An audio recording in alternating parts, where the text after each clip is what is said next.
Le conflit entre le Hezbollah et Israël s'est intensifié avec le lancement d'un missile en direction de Tel Aviv. Son interception par le dôme de fer a entraîné une riposte israélienne rapide. Israël a répliqué en lançant des frappes aériennes ciblant des positions du Hezbollah.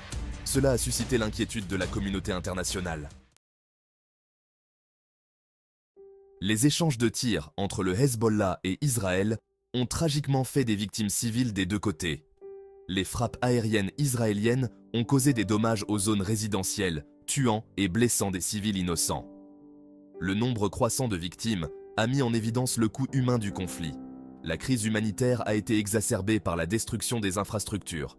Les hôpitaux, les écoles et les services essentiels ont été endommagés ou détruits. La perturbation des services essentiels a entravé les efforts de secours. En Israël, l'attaque de missiles a provoqué panique et désarroi. L'impact psychologique sur la population a été important. La menace constante de tirs de missiles a accru le sentiment d'insécurité et de peur. L'escalade de la violence a entraîné le déplacement de milliers de personnes.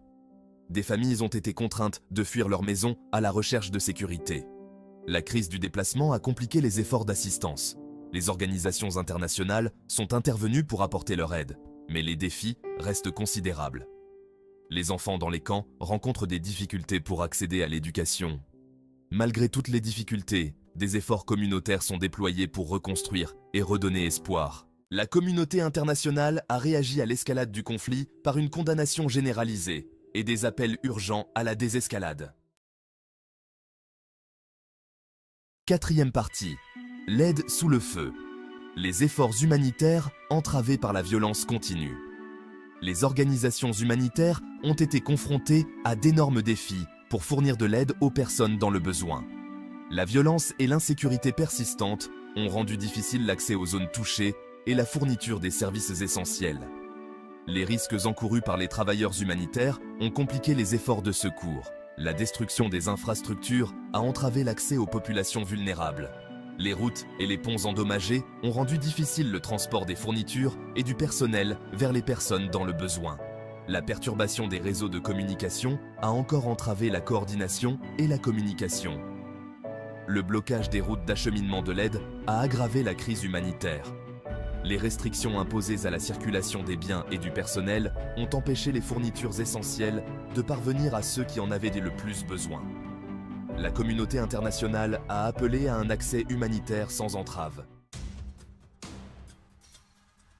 Cinquième partie, manœuvres politiques et escalade militaire, une trajectoire dangereuse.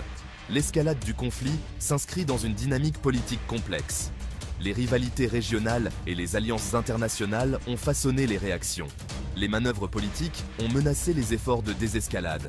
Les dirigeants ont subi d'énormes pressions pour riposter avec force. Le risque d'erreur d'appréciation et d'escalade est resté élevé.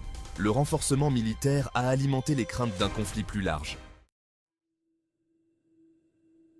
Sixième partie, la voie de la paix, le besoin urgent d'une résolution diplomatique.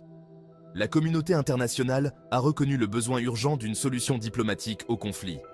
Des efforts de médiation étaient en cours pour amener les parties à la table des négociations. La stabilité à long terme dans la région dépendait de la conclusion d'un accord de paix durable.